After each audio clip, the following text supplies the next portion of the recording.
The Costa Rican countryside has so much to discover. So get ready for this episode. We've got a lot to cover. Thank you for tuning in to Hannah and Eric Go Birding, a podcast by birders for birders. I'm Hannah and he's Eric. We created this podcast to share adventures, sometimes misadventures, and opinions that we have on different birding topics. We're definitely not experts, and anything we discuss that might be controversial, we want you to remember there are own opinions, and they might be different from yours. So coming up soon, in just a couple weeks, is the Global Big Day. And of course, we'll arrange a team for that as well. We already have a number of folks who have signed up for it, so very excited about that. So it's really easy to participate on October 12th. All you have to do is go birding for a few minutes, make an eBird checklist, and then share it with our team, which is Go Birding Team. And, you know, we every year, it seems like, or every big day, because they do two. Every 6 months. Yeah. They do two throughout the year, and pretty much every single time we end up our group ends up in the top 10 or so. Yeah, so hopefully we can do it again this year for October 12th. We get lots of people from around the world all gathered together birding on the same day, essentially doing the same thing at the same time all around the world, which is... It's very cool. Super cool, yeah. We also want to mention that if you want to support our podcast, you can do so by buying us a coffee or Venmoing us. And we appreciate everybody's support to help us keep this podcast going and share what, you know, we love about birding with others. Yeah. So one last bit of news, this is a bit of sad news. The beginning of September, the birding community was struck with another loss. Sandy Comito passed away. So you may have heard of Sandy Comito because of his glorious big year that really set the record and changed the game for big years. Many may have been familiar with him because of the movie and the book, The Big Year, where he was portrayed as Charlie Bostwick and Owen Wilson. Yep. Played him in the movie. But Sandy was an incredible force in the birding community. He was a friendly, highly skilled birder and author who was happy to teach others about what he knew and pass on years of his accumulated knowledge. Yeah, so Sandy will be missed. I know we crossed paths with him a number of times at different rare bird stakeouts throughout Texas, so definitely going to be missed and definitely going to be remembered for years to come. And we'll make sure to post some information about him in the show notes if you want to look up more about Sandy Comito. Absolutely. All right, so Hannah, you have two other podcasts that are released in between all of our Hannah and Eric Go Birding episodes. So last week you had Bird Nerd Book Club with, who'd you have? What book do you read and who'd you have on? So I had Lillian Stokes and Matt Young, who have the new Stokes Guide to Finches of the U.S. and Canada that is just being released on September 17th. We talked about that book, which is an incredible compilation of everything we know about finches. Yeah. And then next week, you've got Women Birders Happy Hour. You interviewed a woman and you made a cocktail. Who'd you talk to and what'd you drink? Yeah, so I talked to Nicole Allison, who is an awesome birder and historian and explorer in Northern California, and our cocktail for that one is Vermilion Flycatcher. So Vermilion Flycatcher. To learn how to make your own Vermilion Flycatcher. So Eric, we're going a couple places. Yes, we are. Brazil, second half of September, we are in Brazil. Hannah is doing the Amazon Birding Expedition Brazil for women, and I am just going somewhere else in Brazil. Same place, but different. You're just walking straight into the jungle. I'm just going to walk into the jungle for 6 days one direction and then turn around and come back the other way. Okay. There we go. Sounds like a plan. Yeah. And then the first weekend in November is the Rio Grande Valley Birding Festival. We will be guiding down there for that. That's the second weekend. It is the second weekend. Second weekend in November. You can go down the first weekend too. I think that's a butterfly festival. Yeah, spend 2 full weeks in the Rio Grande Valley. You won't be disappointed. Morro Bay Birding Festival in January of 2025, and then we are also going, and we're guiding at that, and then Flock to Marion Cruise, we are not guiding on that, but we are going in January 2025 as well. So those are some of the things coming up for us. We're looking forward to all of this travel.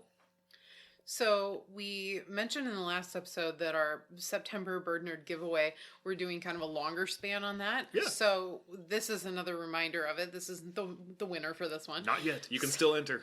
So what you can win is some coffee that we picked up at Cafe Christina, and then a pamphlet of a lot of the birds and wildlife that you can see in Costa Rica. So Eric, what do they have to do to win that? Yeah, so we want to know, what is something that you do in your life to make the world or yourself or something more bird friendly? Could be dots on your windows. Could be switching to bird-friendly coffee. Could be trying to ride your bike more than drive. Yeah, just whatever it is. What is it that you do to make the world or your life more bird-friendly? And the deadline for that is October 1st. Yes. So you can email us or Facebook us or whatever to get us your answer. Absolutely. All right, so this is our last little bit of our trip to Costa Rica. We did two episodes already about Costa Rica. We talked about a coffee plantation. We talked about Rancho Naturalista. Now we get to talk about some non-direct road birding stuff. So this was our first time really going to a tropical destination and doing it on our own. Normally, we hire a guide in advance and they drive us around and blah, blah, blah. So we spent the first couple days, like we mentioned, with Lisa and Rancho Naturalista. Mm-hmm. And then the last couple days, I really wanted to do it on our own, to prove to ourselves that we can do this. Mm-hmm. And I know a lot of you have probably ample experience birding around the world by yourself and driving yourself, but this is kind of new territory for us. Yeah, so we've gone off in Europe and just kind of driven around and just done our own thing, but we've never done this down in the tropics. So this is new for us, very exciting, and hopefully we can demystify and make it seem less scary than what it initially seemed to us, to just hop in a car, rent it, and take off and drive. And I apologize if you're a super expert in doing this, but like I said, this is kind of new territory for us, and I was really excited about let's try it on our own. Yeah. So now we feel more comfortable with it. You've driven around the countryside. Yeah. I've driven in England where I'm on the wrong side of the road. I've driven in Costa Rica where I'm on the right side of the road again, and it all worked out. So I'm much more comfortable. Yeah, and so we got to Rancho Naturalista and did all that, and as we were leaving, we decided to go to the West Coast for the last couple days of our trip there, but Lisa suggested that we go to Hotel Quelitales on the way, which is actually owned by one of our friends, Jose, who, if you go to the Rio Grande Valley Birding Festival, you might have met Jose. Yeah, we've met him there, we've met him in England, so he's actually a three-country person. You're right. We've met him in 3 countries now. Now that we've met him back in his home country of Costa Rica. Oh man, we are just too much with ticks in places. So anyways, Hotel Quelitales was on the way to the West Coast, so we all loaded up. Lisa and Herbert and Harry were all together in their car, and then we drove ourselves over there. It was maybe an hour or so to get to... About an hour from Rancho Naturalista. Yeah, so right as we got into the area, though, Lisa suggested on the way up to Hotel Quelitales, just half a mile down the road from there, is Coffee Carmen, which is a family-owned coffee farm that they're trying to work more into having birding groups come out to. Yeah, so it's owned by the family of one of the guides that works and one of the employees of Hotel Quelitales. So there's a whole connection. Everyone's working together. Everyone's kind of, to build up the full community, everyone works together anyways out there. And so we went up to the farm, and it is steep. It is. Yeah, we parked at the bottom of the property and then walked up the hill, and it's probably maybe a half mile or a quarter mile up the hill. Yeah, maybe a quarter of a mile. Not really that long a hike, but it was straight up 800 feet of elevation gain. Maybe it was straight up. So it was interesting. They're working on reinvigorating the habitat for this property. So they have a bunch of coffee on the property. And bananas. And at the edges of it is hedgerows of native vegetation. And there's a couple of sections where they're really heavily planting the flowers and some of the other fruits that the birds are interested in, that are kind of areas that maybe they didn't do so well in coffee in that spot, or maybe, I'm not sure how they decided these spots, but they've also built a couple of partial hides that they're working on. So it's a work in progress. But it's right next door, just down the road from Hotel Quelitales, which is already fantastic. So it's a great stop on the way in. So as the years go by, or probably only as the year go by, as I'm sure by next year it's going to be spectacular, it will be a fantastic pre-spot as you head up to the hotel. Well, and the hotel itself is right at the... I don't know geologically how you talk about it, but it's in a canyon, right? So honestly, if you said it was a crater. It's a crater from a very old dormant volcano. So if you're looking at if you look at an aerial map of Hotel Quelitales, you zoom out, you can see you're surrounded on 3 sides by a rim of a canyon. Basically, it's like a ridgeline that goes 3/4 of the way around you. And as you zoom out a little further, you see it's like round. It is a volcano that is blown up and collapsed, and it blew out one side. And then it went dormant. So that's what this is. This used to be a volcano, and now it's just part of the landscape and completely tropical, overgrown. So it's kind of interesting. And his hotel is like right in the like furthest in that you can go into the crater. The furthest in any roads go, and then it just kind of climbs up the edges of the crater from the trails there. Yeah, and this coffee plantation is on the ridge, or like on the slope from the ridge, just a little further out. Just outside of that edge of the crater, yeah. Yeah, and it was funny that there were so many bananas and coffee there, and we were with Herbert, who's from Uganda. Yeah. And those are 2 big industries in Uganda also, and so Herbert kept saying like coffee, banana, and birds. That's all we need. That's all we need. Coffee, banana, birds. That's his new tagline. I really want to make him a T-shirt that says that. I think we should absolutely make him a T-shirt and send it to him. So yeah, if anybody wants to help us out with that'd be awesome. So his property was just fantastic for hummingbirds. I mean, the second we got there, brown violet ear, there's lesser violet ear, magenta-throated woodstar, which is so pretty, gorgeous. Violet-headed hummingbird, the blue-vented hummingbird, which we had just gotten at Lancaster Botanical Gardens. Yeah. But we got some better looks at it at the coffee plantation here. And Rufous-tailed hummingbird is just ubiquitous throughout all of everywhere Costa Rica. I mean, 3/4 of the hummingbirds that we saw were rufous-tailed. Yeah, and so we saw those from the 2 platforms that they had built. We kind of got our fill at the top platform and started to walk back to the first one, the lower one, and there was like a hedgerow in between his property and the property next to it, and there's these really beautiful plants that I'm not entirely sure what they are, but they have like their leaves are like fairly large, maybe banana-sized leaves. Yeah. Not banana plants, not banana plants, but banana-sized leaves. Yeah, and they're just brightly colored in like a rainbow. You probably know what I'm talking about if you birded down that way a little bit. But there was this little bird that was like robin-sized, kind of moving in between all of this vegetation, and I had so much trouble getting like a great look at it, but I was like, oh, it's just super barred. It's like a zebra. And I can't remember what they suggested. It was something completely different. And so I was like looking through Merlin, trying to figure out exactly what it was, and I found it. Barred antshrike. Barred antshrike. So that was an exciting bird for me. You didn't really get a great look at it. I didn't get a great look at it. I saw it briefly. It wasn't a lifer at that point. So it was like, okay, well, I briefly got to look a little bit at it.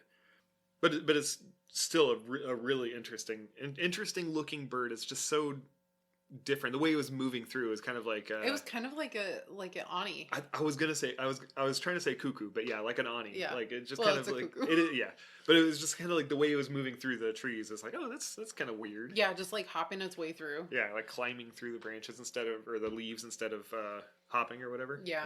So we got there at about 7:30, and at about 8 or so is when we left. But our guide that was with us, he told us that 9:30 was actually a much better time to be there. Yeah.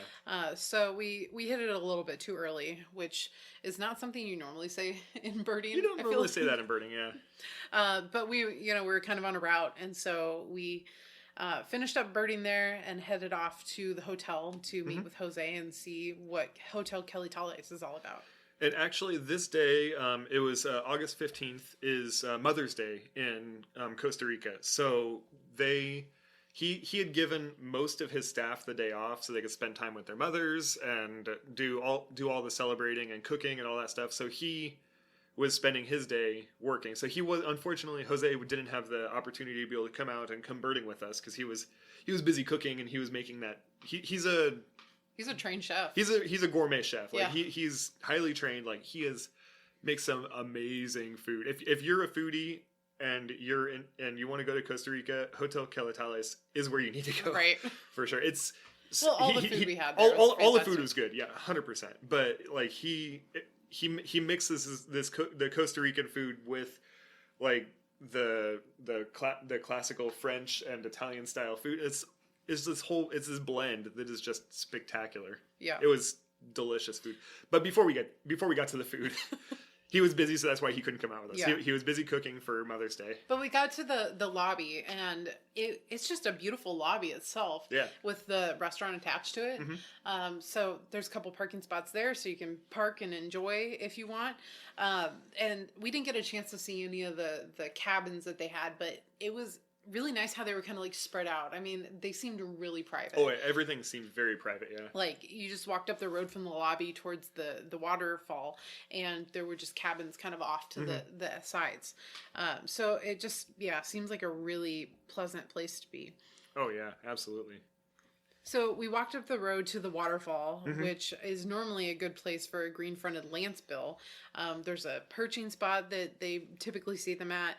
But unfortunately, it wasn't there that day. Not there that day. So we're still birding with Lisa, and she was like, "Well, since there's nothing here, we can come back here and take a look a little bit later. But I'm just gonna go over here to this." And that's as far as she described it. Yeah, and so when we walked up the road to the waterfall, I saw the waterfall. It was beautiful. Had like a covered pavilion next to it, and we were standing on a bridge. And actually, you found a water thrush when we were standing right there. water thrush hopping up the waterfall, which is interesting. A Louisiana water thrush, just. Boop, boop, boop, boop, boop. It seemed kind of early for it. Yeah. But I guess in August, they're probably starting to move through down south. I guess so. But yeah, it was just kind of funny because Lisa was like, "Oh, I'll just come over here," and where she was walking to just looked like a maintenance barn. Yeah, we didn't see that there was anything there. It was just like a random barn. It's like, okay, why is it just random building? Whatever. Okay. So she knows what she's doing though. Let's follow her over there. It turns out there's magnificent hummingbird gardens. Yeah, on the other side of that. We just didn't even notice it as we walked up. There's a whole garden and a whole bunch of feeders set up. So it's like, oh, okay, well this is a spot. Yeah, and there was a nice covered area with some chairs. In front of the feeders, so you can really just hang out there for a couple of hours and different things come through. Yeah, you plop down just like any other tropical, neotropical area for hummingbirds. Just plop down and all the birds come to you. Oh my gosh. And they really just came in. Yeah, hummingbirds, we had 12 different species of hummingbirds. Green hermit, the violet ears, purple crowned fairy. Lisa's favorite one eventually came in after a little while, a black bellied hummingbird. And they're interesting because that one flew so low along the ground. And I didn't really end up getting any good shots of it because it was so quickly moving, but then staying low to the ground and hiding among the leaves. So trying to get focus on it. And at this time, my camera still isn't working, so I'm trying to fight the focus and trying to manually focus through the whole thing, which is not something I'm used to. I think the violet saberwing was one of my favorites. They're a lot of fun to watch. They're so big, bright purple bird. And there was also we were kind of in the valley of the canyon, and there was a ridge line. I don't know, a couple hundred feet above us. And so there was vegetation going all the way up to the top of that ridge line. And so big trees off in the distance that we could see. Yeah. But there was, trees around the the hummingbird garden also. There's butterflies too. Butterfly, hummingbird, they're going after the same thing. Exactly. Just one of them's an insect and one of them's not, Yeah. And so there started to be little chitter chatter of tanagers moving through the trees around us. And then they eventually worked their way up to this big tree that was in the canyon. Big cecropia up at the top. And so the cecropias are for the most part seemed in this area are the biggest, tallest trees that are easy to pick out as you're scanning across the canopy because they stand up a little bit taller. They have big leaves and then some fruits that hang off of them. So they're obvious, and they're really good for tanagers. Tanagers love to hang out on them. They must be full of insects, too. They must be, because there's always so many birds around. Always so much around the cecropias. But there was a flock of tanagers, a pretty significant flock, and as we were watching it go through, most of them turned out to be silver-throated tanagers, which is... There's a field guide. I don't know which field guide it is, but I've seen one of the South and Central American region, the tropical region field guides, one of those countries has a silver-throated tanager on the cover. Okay. One version of one of them has it, and it's one of those birds that's one that I imagine it didn't necessarily do it for me, but it's one that I imagine that somebody would see this bird and be like, that's not real. I need to see that. because that's the way I feel when I look at this bird. They're so weirdly colored. Yellow head, like this green and yellow on the back, and it's kind of got weird stripes, and then its throat is this just gray. It's like it's weirdly iridescent. Like the way when it catches the light, it looks kind of a little bit iridescent. But it's like a white gray, and so it's silver throated. But it's just such a weird, like such an interesting bird that it's like, how is that a real thing? That doesn't make any sense. And how does it blend in? Because it's so brightly colored. Like it doesn't make sense. None of this about this bird makes sense. But it's gorgeous, and there was so many of them. It was a flock of like 30 or 40, just this whole flock of these guys. You're like, I need to see your evolution paper, your work on this. Yes, you know, I need to see your papers. Like, what is going on? Like long division. Like, I need to see your work on how you got to this point. That's what you. That's 100%. I need to see the work. Like, yeah, let's. It doesn't count. It doesn't count unless you show your work. Yeah, because look it up. It's such a, like Eric said, it's such an oddly patterned bird, and its back is yellow streaky and its wings are green and black streaky. It's so interesting. And that's what I love about tanagers. They honestly don't blend in that well either. No. Like you like a lot of these birds, like they're super bright. They could look like a dead leaf. I guess they could, but like they don't when they're flying around. Like it's very clear you're looking at a bird. You see a bird flying through the thing. Yeah. And there's other things that are like unreasonably brightly colored that somehow they blend in. These guys for some reason don't blend in. Like it's something about them, I don't know, but it's just they're interesting. I'll put a link to it in the show notes, because they're weird, but there's so many of them. It was interesting. Tanagers they're my absolute favorite family of birds because they're just so unique. I know every single one of them. I wish we had more tanagers in the States, but I guess that's why we have to travel. Our tanagers aren't technically tanagers. Yeah, but we call them tanagers. Yeah, we do. That's true. I'm not going to discriminate against that. Yeah, seriously. So, yes, that was very exciting. And Harry got really excited in the top of that Cecropia when we were like just going on and on about tanagers, because there was a red-headed barbet up at the top. Yes, there was. And I hated to like disappoint him because he was like, get it in the scope and everything. But it's like, I've seen the barbet. I'm fine with the barbet. I want to see the tanagers. Yeah, we were just enjoying it. And the barbet, they're gorgeous. No, yeah. Gorgeous birds. And they're interesting, and they weren't moving that much either. It was just kind of hanging out on the top of the Cecropia, just sitting there chilling. But yeah, it's a very good hummingbird butterfly spot. We saw lots of butterflies. I didn't remember writing down any of the butterfly names, but I got that butterfly. It kept landing on my tripod. The 80s, the 89, 98 yeah. butterfly, which when I looked at like Merlin and Wikipedia and everything, it didn't come up as saying that it was in Costa Rica. So I don't know. I got a lot of pictures of it, and it's such a cool butterfly.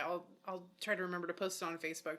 But it's a streaky black and white butterfly that its underparts are like peachy colored. Yeah. And it has either an 89 or a 98 written in like bubble letters on its wings. Somebody wrote it in bubble letters on it. It's weird. Well, so like one side says 89 and the other side says 98. And I only took a picture of the 98, and I wanted to get the 89 so I could make a Taylor Swift reference. But whatever. So, oh man, it was just such a cool experience being in that hummingbird garden and seeing so much. Yeah. But they dragged us away to go up the hill and to see what else was up there. Yeah, so we hiked around a bit on the property, and then didn't see a whole bunch more. It was getting to lunchtime, honestly. We were getting hungry. And Harry was like, we can go up this trail that's incredibly steep. Yeah. And I was like, no, thank you. Well, he was like, okay, so I told him, I was like, yeah, let's go for it. If it starts getting too steep, maybe we'll call it and turn back, because it's going to be hard. We're carrying a bunch of equipment. It's going to be hard to hike back down when we're hiking up. And he's like, oh, that's fair. So when my calves get to about your eye level, we'll know that it's too steep when I was walking behind him. And the second... And like 20 feet later, yeah, like we're walking on this hill that's probably at 70 or 80 degrees. Like it was... Like the next switchback was the very next switchback. Like he turned around the corner and he took like 3 steps up it, and his feet are at my eyeball level in front of me. And it's like, okay, well, I think that's probably... or we'll call that. Yeah, so we'll go down and get some lunch. We did a more normal, like, solid trail, which ended us back in the hummingbird garden. So spent a few more minutes there, and then headed back to the lobby for lunch. Yeah, and Jose made a delicious lunch. So I got a stuffed avocado to start with. It was very similar to the stuffed avocado that we had in Uganda, where it was like a salsa thing, but Jose's had shrimp in it too. I think the one in Uganda did. No. It was just like a salsa mixed with in the avocado. So it was like a giant avocado, like a big. Yeah, the Robert is here. Like a Robert is here avocado. It was huge, and cut it in half and stuffed it full of ceviche, basically. And so I had that, and then we ordered off the menu. Which and he had a bunch of specials for Mother's Day. It was Mother's Day special. So there's people pouring in that were bringing their mothers to their because Jose is renowned chef. People they love his food, and I love his food. It was awesome. But I got a trout with shrimp and some other stuff that he has this whole presentation that he brings out. Everything has a presentation to it. So it's kind of, I wish I would have taken some video of it happening. Well, you didn't know what was going to happen. I didn't know something that exciting was going to happen. But it was basically a trout tamale. Yeah. Like it was all wrapped up in a banana leaf, and it was wrapped up in foil. And he opens the foil, and he takes a knife and slices down it, and whoosh, and steam pours out, and then all of a sudden you have trout that's stuffed with shrimp, and it's delicious. Yeah, and I had really good chicken, basically like chicken strips. It was really good. he does a lot of fish, so there's a lot of fish. He's right on a creek or right on a river there, so there's a lot of fish and stuff like that. So, but it was delicious. Yeah. I thoroughly enjoyed my lunch. And there was a bird feeding area just right on the other side of the lobby. So so you sit there and watch birds the whole time while you're waiting. After you order, you sit and wait, and you're and just to look at the slopes too. Like we were standing there right before we went in to see if there were any hawks lifting off off of the edge, and we didn't see anything spectacular. A lot of black vultures, turkey vultures. Yeah. There was a red-tailed hawk, but. Nothing too. But it was a non-migratory red-tailed hawk that is a different morph that doesn't leave Costa Rica. So that's kind of cool. Yeah. So we had lunch and thanked everybody and said goodbye and headed off towards Punta Arenas. Yeah. So we were going to spend the night down in Punta Arenas on the coast or near Punta Arenas. We ended up staying at Villa Lapis. Villa Lapis, which is Lapis is macaw, I think. I think that's what they call macaws. And so it's this older hotel that used to be kind of like this big club hotel, and they're kind of in. It seems like they're in a transition phase where they're trying to get more ecotourism because in general most of Punta Arenas is trying to convert a lot of their the standard tourism that they used to receive in the past. People just coming to sit on the beach, trying to convert a lot of that to ecotourism. So people that are coming specifically to come look at sloths and birds and all the other different wildlife that's there. Yeah, and we'd actually kind of been in the area before when we went with my sister and her student group that we talked about like 4 years ago on the podcast. Yeah. So we went over the same river where we're looking the Tarcoles River, where we're looking down at all of the crocodiles in the water. We drove across that bridge to get to where we were staying. So it suddenly became very familiar. We were like, I'm pretty sure we've already been here before. And as soon as we started crossing the river, we're like, yep, this is exactly where we were when we came here with the school group. But when we crossed the river, I saw a bare-throated tiger heron down at the bottom. So we had to stop to look at the bare-throated tiger heron. We had to go make a U-turn and then come back and park. Yeah. Yeah, so we got to Villa Lapis around 6 or so, checked in, and then headed off to town for dinner. We decided not to eat at the lodge because we wanted to go explore a little bit more. Yeah. And right on the way out, there was a common Rocky calling. Yeah. Rocky. So like, oh, nice. Yeah, that was exciting. Add that to our trip list. The next morning, we got up real early and started birding, and we decided we wanted to go to La Playa de Tarcoles, which isn't too far away. Yeah, the beach at Tarcoles. Yeah. So it's like the beach right kind of at the mouth of the river, essentially. Yeah, which when we got to the mouth of the river, it was like, oh yes, this is where we went on the crocodile tour. We went here. I remember all of this. Yeah, but we decided to go there because just a day before, actually one of our listeners was there, and they had posted black and white owls. Yes. And so we wanted to see if we could find these black and white owls because it was pretty consistently reported along this trail somewhere. But we ended up birding for about an hour or so throughout that trail, and then also just wandering kind of around that neighborhood. Yeah, before breakfast. We did this all before breakfast because we were like, let's go get birding, because I think breakfast didn't start until like 7. We were like, well, if we start at 6, we can go bird for like an hour before breakfast even starts. Yeah. But the trail itself was pretty active. I mean, there was that whole group of groove-billed Anis that were playing around in some bushes, like right in the beach grass. Magnificent frigate flying over. Just there was a green kingfisher and a bunch of woodpeckers, the Hoffman's woodpeckers. Yeah, lots of Hoffman's woodpeckers. A laughing falcon flew over while we were right on the beach, or right at the beach. It flew over, basically over the surf, which is, I thought that was a weird spot for it, but I was like, well, it's clearly what it is. It was very, very interesting.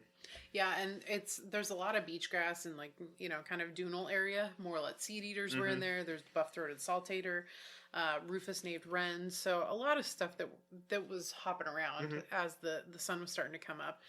But unfortunately, no black and white owls. Yeah, we tried to compare pictures with trees because we're wandering around. So then we were like, you know what? Let's walk inland a little bit. So we left the car parked right at the beach and we walked inland.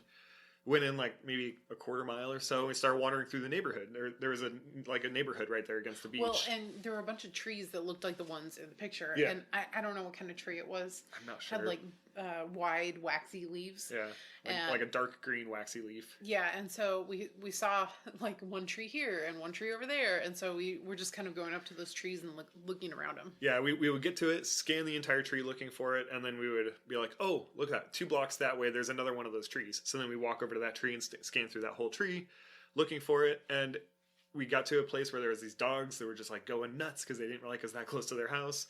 So they're barking and barking and barking, but we could hear an owl calling. Well, not a black and white owl. I didn't think it was an owl at first. I was like hearing, you know, the tinkering kind of noise, the ding, ding, ding. And I was thinking like, oh, somebody's hammering on their motorcycle or whatever nearby. And so I just kind of wrote it off. Okay. And then after a while, it was like so consistent. It was like, that's an owl. That's an owl call. And so we ended up walking for a little while, and it kept getting louder and louder and louder. And then we're like, how do we not see this bird? It's an owl calling.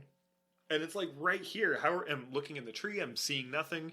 And finally, we step back far enough away from the tree, and I'm looking, and I'm like, "There's nothing." But I see a tanager that's like yelling, like a blue-gray tanager that's like just going, just mad, just so mad at something. And it's like, okay, well, it's got to be mad at the owl. Yeah. The owl's got to be super close to it.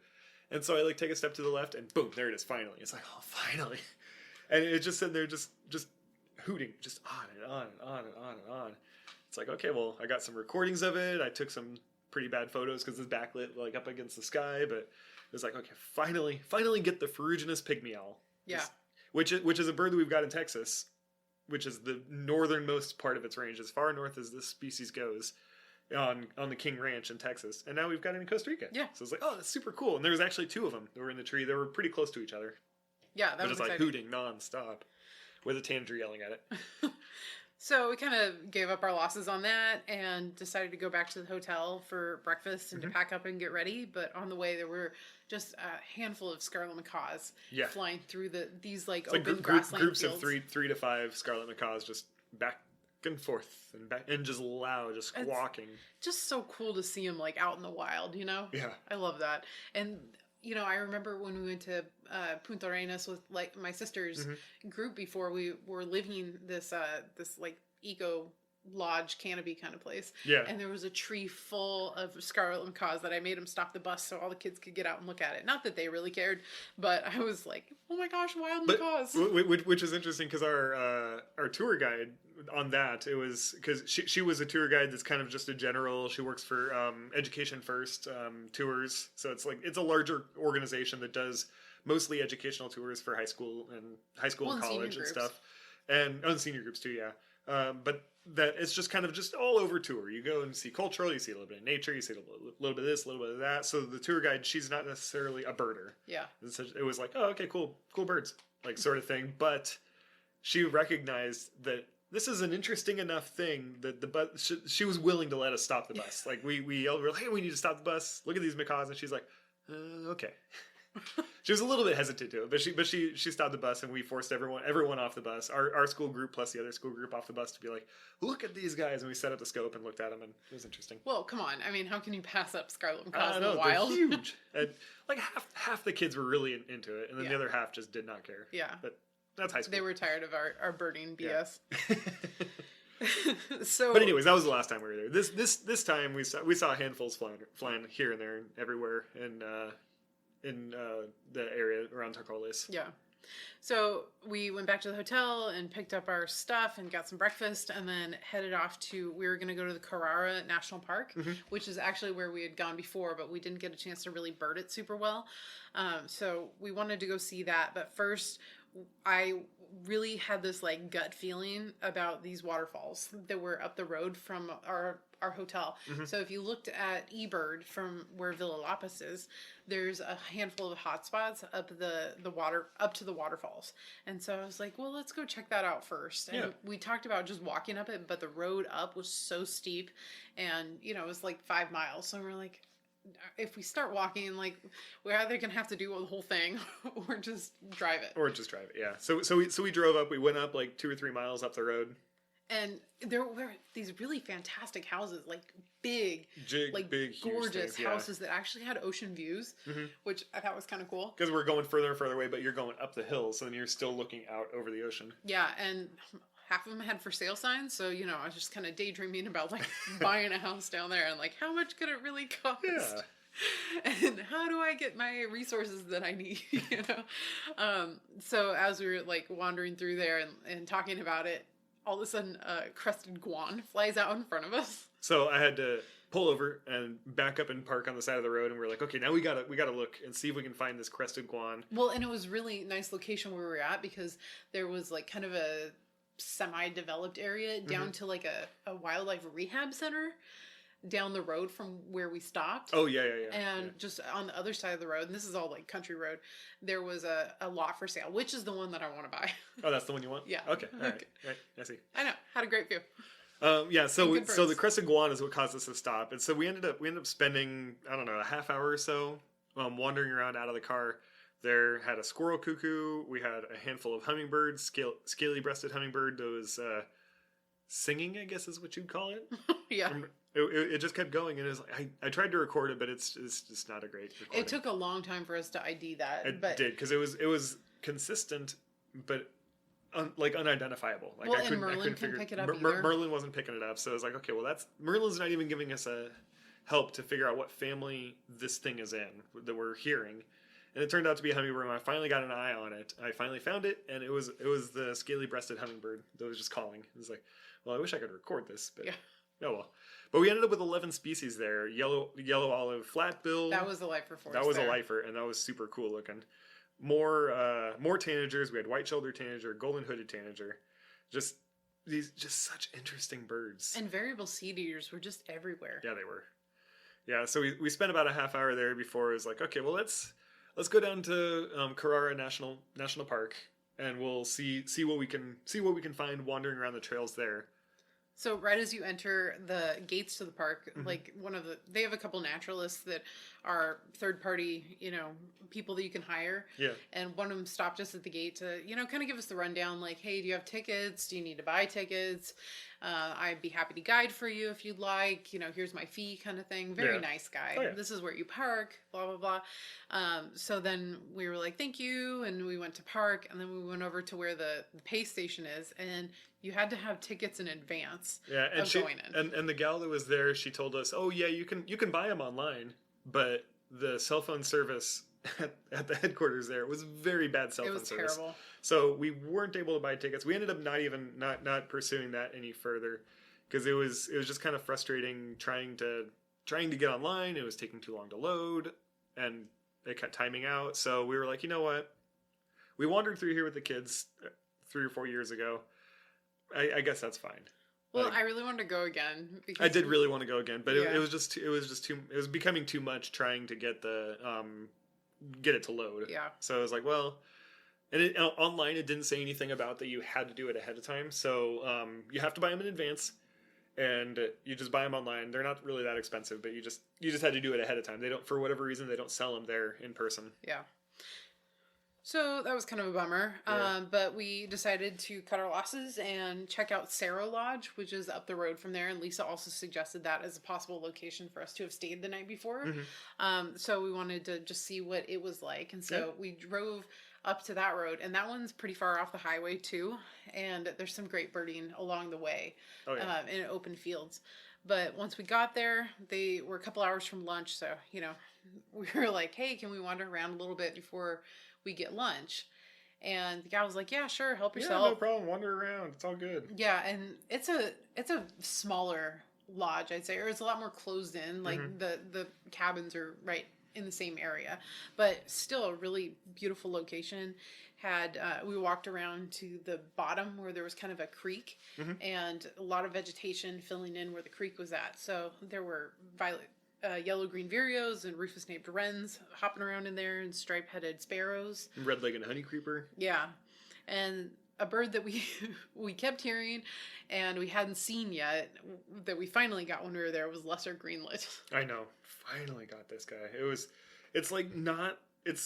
What is it, Tennessee warbler like? Yeah. Yeah, so it's not like it's a spectacular, beautiful, brightly colored bird, but it's still a cool looking bird. A lesser greenlet looks very warbler-y, but it's vireo. It's in the vireo family, but it's just it took us forever. We've been hearing it the whole time, and we finally get to see it at Cerro Lodge. At Cerro Lodge. Yeah. So then we headed off in search of some different eBird spots. This was kind of our, like, try out the whole driving around the country roads and seeing where that gets us sort of thing. And so I found a hotspot that wasn't too far away from where we were at that's called Orotina. And it's just a country road spot. Like, we just drove out there and there wasn't anything in particular to look at. And so it was just kind of slow roll, windows down. As soon as we come across a flock of stuff, hop out and see if we can pick up what we're seeing there. Our first little stop as we're driving along had a turquoise-browed motmot. Yeah. That's what got our attention. We hopped out and we spent some time scanning through. There was some tanagers. There was some stuff. A lot of social flycatchers. Lots of social flycatchers. Oh my gosh, so many social flycatchers. And southern rough-winged swallows were right on the telephone lines too, so that got a great look at those. Eastern meadowlark was calling in the fields near us. So that was really cool. And then headed down the road another like couple 100 feet, 300-400 feet or whatever. And then I saw something on the top of a post that was like, okay, that's not the top of a post. What is that? It was almost like a woodpecker, like how they just like latch on something. But it was like right on top of the post, and it was a black-crowned titra. And it was just like, it didn't really even care. Like, we drove like right up to it before I realized that it was a bird that we were looking at. And it's like, oh, shoot. Okay, well, let's back up so we can actually see this pretty well. And so we get out and we look at this titra sitting right on top of the post, and tropical mockingbirds are singing or calling, I guess. But like lots of interesting things. This is like the sort of, if you're in the States, you'd be seeing a lot of sparrows and a lot of you hear meadowlarks. We're hearing meadowlarks here too, but it's like the color variety in these birds is just so much more. And we're in kind of like almost a farming area. Yeah, just kind of out there on a country road. So it was definitely worth doing this random country road drive. Yeah, Inca doves, common ground doves all over the place. It was really pleasant, and we didn't see a whole lot of other cars coming through, so we could stop easily and explore. So we kind of got our fill there, and then we stopped in a town trying to find another like country road sort of location that we could. Yeah, just got to someplace a little bit better cell phone service, and we were sitting there. We're like, okay, there's got to be another spot randomly around here. And I'd seen this park on there a couple times, and so we were kind of looking for the fiery-billed Arisari, and so we stopped. Trying to, I was putting that in eBird, trying to figure out like a good location to see that, and it took us to this Turbari Park, and it said that there was a sighting there recently. And and it had an eBird list. It had relatively frequent eBird list, but it was only by one eBirder. Yeah, and it was just kind of like every couple of days. And we were like, okay, well that makes sense. Not people aren't going to go to every park every day. Yeah. So we end up driving all the way that way, and it was like through a neighborhood too, like a little village. Yeah, we get through a village, and then there's a sign that's really falling apart. It is like destroyed. There was like nothing left on the sign, and it was like, okay, I think that says Turubari, and there was a big gate that was open, so it was like, okay, well, let's go down. We'll follow down this road, and we get like a half mile down this road, and then a pickup truck comes and passes us. It's like, okay, cool, there's people here. He kind of stares at us a little bit and wave. He waves, and he keeps on going out, and we keep going in, and the road's in good condition. The sides of the road are overgrown, and there's big palm trees that were clearly palm trees that were planted to be like a hedgerow on both sides of the road as we're going in. Get down to the bottom, and then kind of make this curve up, and we pass by this building that's just like completely overgrown. It was like a aviary, I think. That's what it looked like. It looked like an aviary, yeah. Where everything had broken out of. Yeah, kind of... like a velociraptor aviary. Like a velociraptor aviary. Yeah, like dinosaurs may have escaped out of this building. And so we're like, okay, well that's a little weird, but let's keep climbing this hill, and we'll climb up. And because our Isaris were looking for kind of like an open area where you have some tall palms that they can nest into and stuff like that. So we continue following this road up. The overgrownness starts getting more and more overgrown as we're going, and we get to a building and a turnstile for like a cable car, and it's completely overgrown. There's plants all the way growing up through the cables, all the way up over the building. The operator little building is like destroyed, stripped. The glass is all blown out. It still had all the equipment in there, but things were just like open, like as if somebody left in a hurry. Like they left in a hurry. Like this is like Jurassic Park number 3. Yeah, this is Jurassic Park 3, where nobody's been there in 20 years. Yeah, exactly, and everything's overgrown, but things weren't raided. It wasn't raided like somebody came in and took everything. The barn was full of It was just abandoned. Yeah, but the barn was full of the cable cars. The cable cars had been taken off of the cable car turnstile. And they were all stored. And they were stored, but they had plants growing up through them, and their doors were... some of them were closed, some of them were open. It just kind of looked like... just one day people just stopped showing up. Yeah. And then it just kind of sat there. Nature was taking over. So it was very, very creepy. We were like, should we be here? Yeah, that's kind of when we got our first inkling, like, maybe we shouldn't be here. So we kind of headed back out because we didn't want to get trespassed from here. We spent some time birding, though. I mean, we'd still... No. We started heading out, and it started raining, too. Yeah, it did start to rain. But once we got down to the lowest part of the road, birds started popping out because the rain stopped, and there were parakeets calling over the place, orange crown parakeets. So we stopped and we're like, okay, we'll see if there's anything moving around. And the sun started coming out. There's another barred antshrike. We watched a cocoa wood creeper for a while, and then all of a sudden the oddest bird popped up. It hopped onto it was making some noise, which is weird. It was making some weird. Well, that's kind of a cooing. normal thing. That's a very normal thing for a bird to make noise. Yeah, that's normal. But it was like this weird cooing noise, and it hops out and it's on the top of a stick, and it's got a crest. It's like pumping.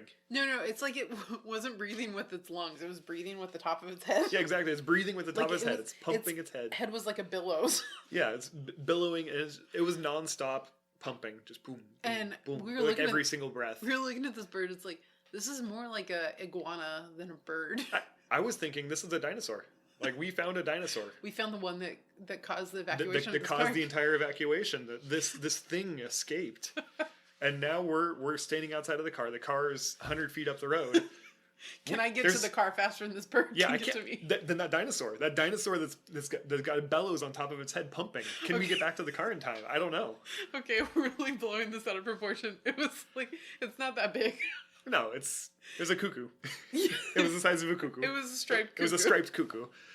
Not very big. There was actually 2 of them. Probably Eric's favorite bird at this time. This is my favorite bird of the trip. I think the striped cuckoo is my favorite bird of the whole trip. And just because of the experience of like this bird just like standing on a branch, just like pumping its crest, just boom. But boom, it boom, honestly boom. took me a while to figure out what it was. Oh yeah, no, it took us a while to figure it out, and it was that rhythmic pumping of the crest that was like so indicative of this bird. Yeah. But it's just this kind of a brown bird. I think I got some photos. Hopefully, I'll be able to get them onto for the Facebook post for this episode. But just such an interesting bird. Yeah, and really chunky, has a big bill. Kind of looks like a miniature roadrunner almost. Yeah. Long tail, but it's a cuckoo. It's a cuckoo, yeah. Yeah. So at that point, we decided to start heading out because we, birded for a little bit. And as we got up to the gate, the truck that we had passed was still there. It was there. It turned out that they were dealing with the cattle. There was some cattle right at the entrance, and so on either side, there's cattle on either farms. side there's cattle farms. So they're dealing with the cattle. So I was like, okay, cool. So we sit there and bird a little bit right at the entrance, and then we pull out of the gate, and we're sitting there trying to figure out where should we go next.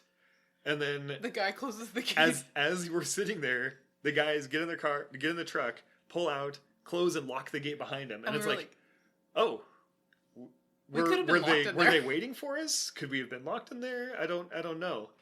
Not quite sure. It seemed like it was public property, but it was kind of private.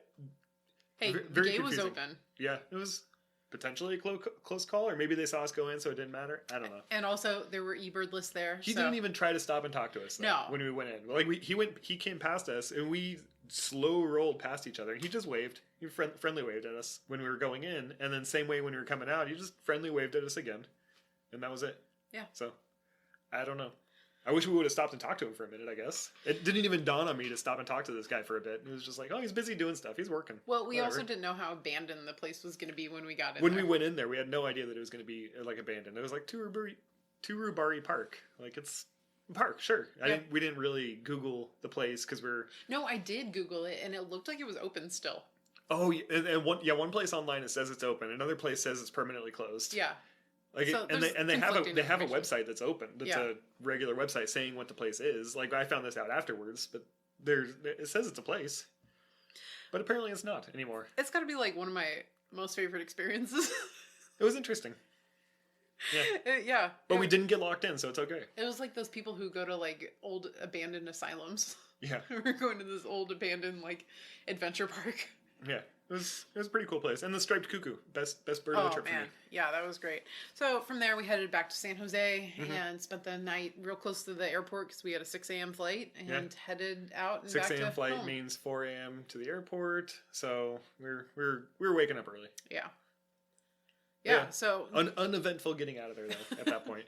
Fortunately, yeah. But great trip to Costa Rica. We saw so many cool birds. Yeah. And it was definitely a trip to remember, and I can't wait to go back. Yeah, so hopefully that gives some people some ideas. You can go. Don't go into Turubari Park, I guess. If you do, maybe walk in. Yeah, maybe walk in. Yeah. So you don't end up trapped with your car. Yeah. I don't know. I think you can get out if you just walk. Probably. Yeah. Probably walk your way around it. But yeah, thank you all for listening to our podcast. We hope you enjoyed it and or learned something new. Please rate, review, and subscribe to us on Apple Podcasts, Google Music, or anywhere else that you listen to us. If you'd like to connect with us on the socials, you can follow us at Hannah Goes Birding and Eric Goes Birding on Instagram. You can follow our Facebook page at Hannah and Eric Go Birding, or you can send us an email at hannahyandericgobirding@gmail.com. You can also check out our website, www.gobirdingpodcast.com. Tell us what you think and share the love of birding with your friends.